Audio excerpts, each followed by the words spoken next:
Gunnar Thompson with Oates Specialties, and today I'm going to take you through one of my core workouts.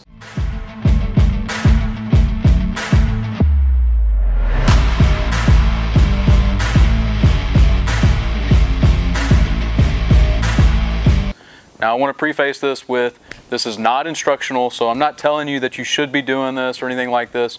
I'm just going to show you exactly what I do if I was to do a core workout, which I do from time to time still.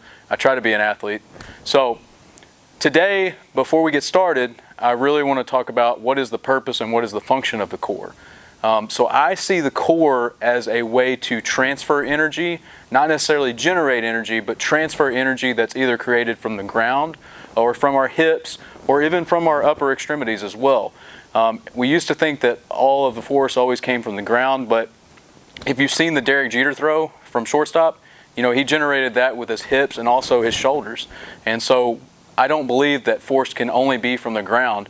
But the big thing about the core is if it's not able to transfer whatever energy you're trying to put through it from wherever it originates, then you're going to have leaks in energy, and so the final result is also going to experience that leak because the energy has already been dissipated in another fashion. So the other thing is health and durability. A strong core that's able to efficiently transfer energy will save the spine, the hips, the shoulders, everything. So one of the things that I'm going to start out with is I'm going to start warming up my hips. And the reason for that is you'll notice in a lot of the actual exercises that I perform, I use my hips to generate the energy or the movement. And so I want to activate and warm those up first before I start performing the exercises. And then also we'll get into some of the, like I'm going to use the hammer net, for instance, for some rotational power and explosiveness.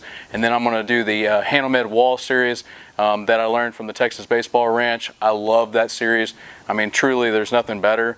And it's kind of going to be a condensed version of it because the Texas Baseball Ranch, I mean, they have a number of exercises that they use. And so I like to just pick a couple for my general workouts. And then I'm going to finish actually with our water ball as well.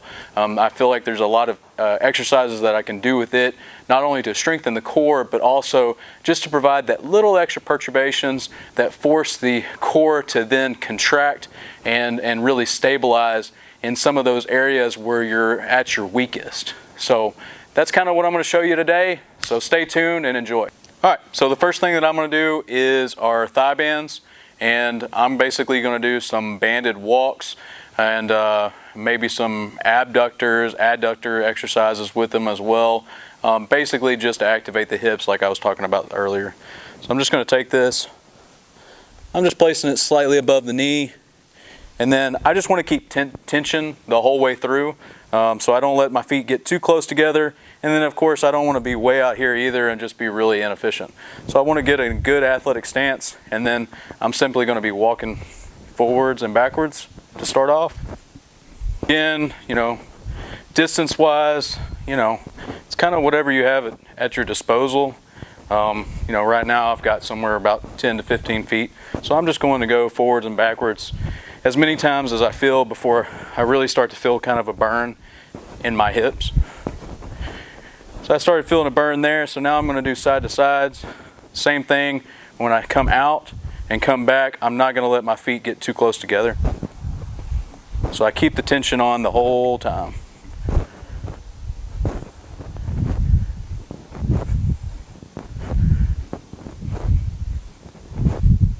Come here and I'm going to do straight abductors.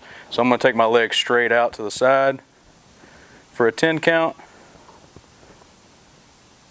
Then I'm going to do the other side.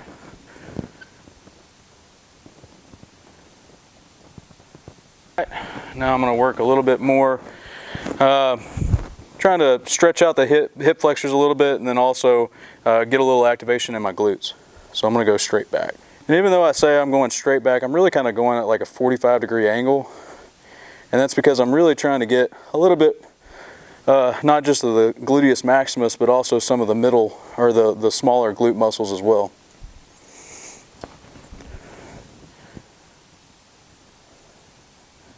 I'm going to be moving on to our pitcher's friends. Now, before I get started with it, I just want to explain a little bit. So this is our pitcher's friend resistance tubing with wrist cuffs. It's got our new synthetic leather wrist cuffs, which are really comfortable, and also you can clean really easily. This is usually thought of as kind of like an arm exercise routine, but I actually like to strap this on my ankles and do some resisted hip mobility drills too. Again, it's just to kind of keep it fresh and keep it new and keep it fun, honestly. So with that being said, I'm going to go ahead and start this. So the first one I'm going to do here is I'm going to kind of do like a modified airplane.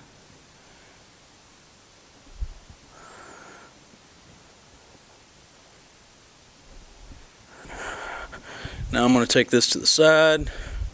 Again, I'm going to do abductors.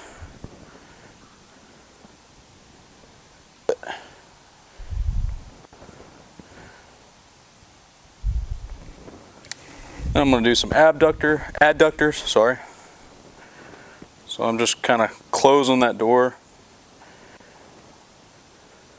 Alright, now I'm going to do like my modified fire hydrant series. I'm sure everybody's kind of seen it where they raise their legs and just kind of open up their hips. I'm going to do the same thing. I'm just going to do it with band resisted. So here.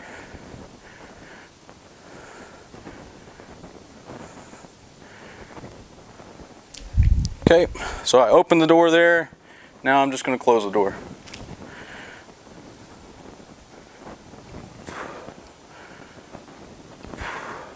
So now what you do to one leg, I always do to the other. So I'll do the same thing on this side.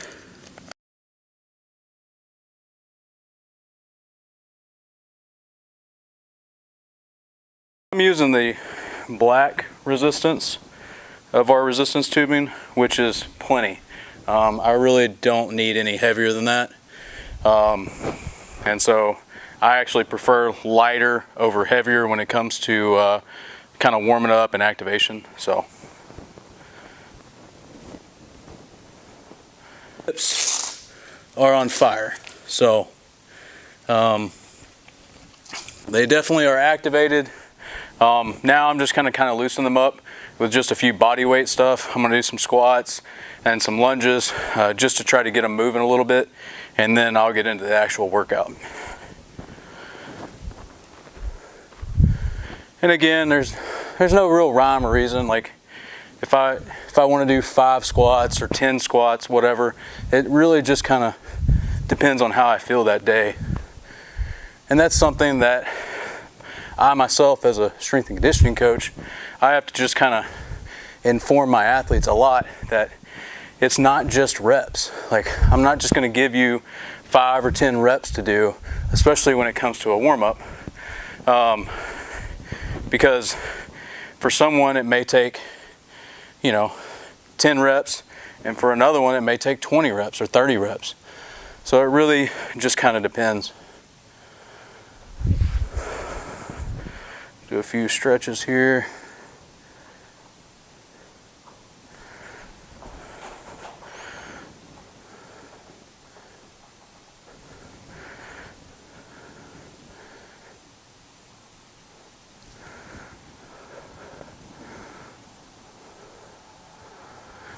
All right, we're ready for the workout.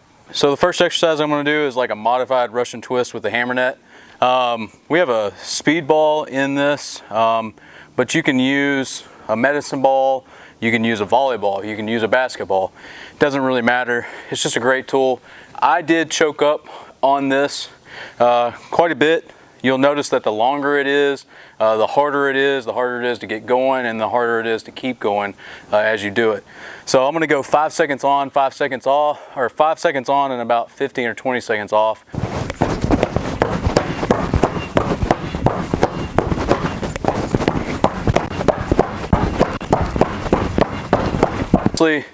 Major core activation.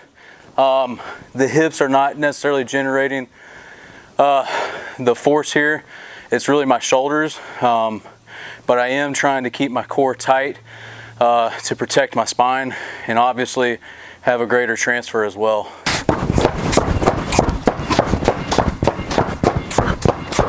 So we did I did the modified Russian twist on the ground.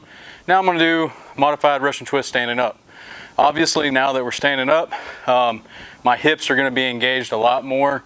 I'd say that a lot of the force is still being transferred from the shoulders and the upper body and the scapula, but the hips are also going to be playing a big part of it as well.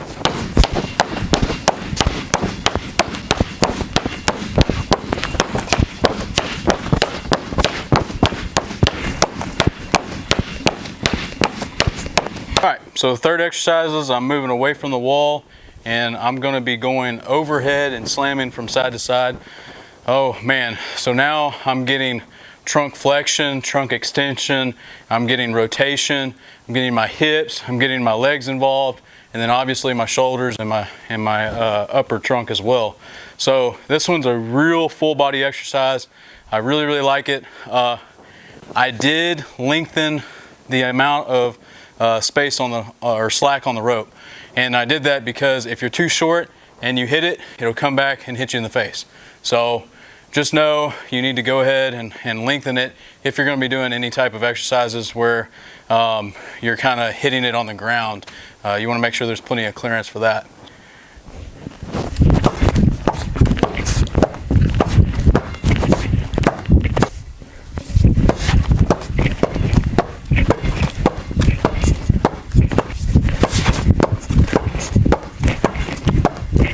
Alright, so fourth and last exercise for me with the hammer net is I'm just going to try to be kind of more sport specific with it. And I'm basically going to take this, I'm going to kind of swing it behind me and then slam it into the wall. This one, you've got to be careful not to hit yourself with the ball coming back. So as you notice, I'm going to kind of hit it and then I'm going to kind of move to the side as well. But again, I'm just trying to get that transfer of energy through the core and try to move it in a way that's as sport specific to baseball, hitting and pitching as I possibly can.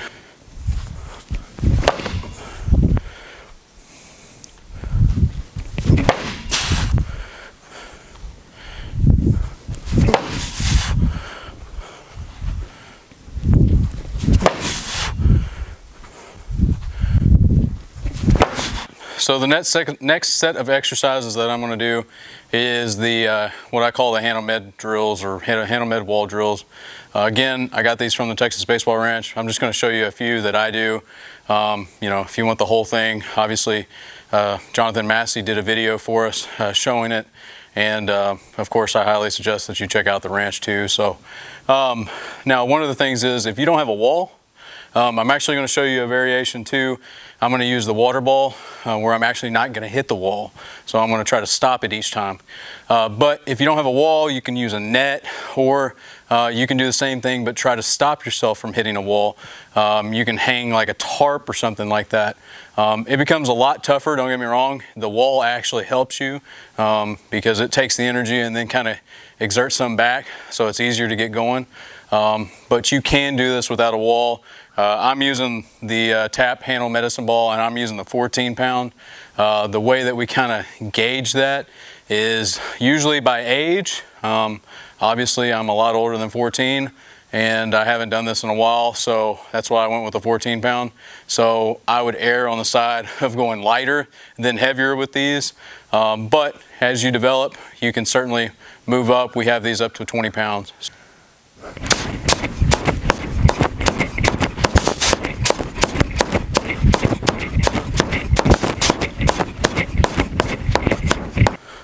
All right, this next exercise, I'm going low to high, and I'm just going to do it on both sides. So I'm going to go 2 times each side.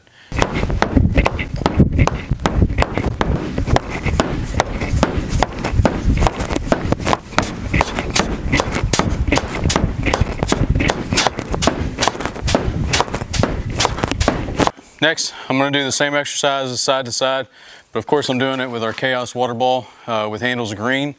It's similar in size, maybe a little bit bigger. And again, I'm going to try to go as hard and as fast as I can, but not hitting the wall. And of course this water shaking in here at the end of those, whenever I try to force it to stop, it's going to make it a lot harder. So this is a pretty challenging tool to use, but again, it's another variation of it for sure.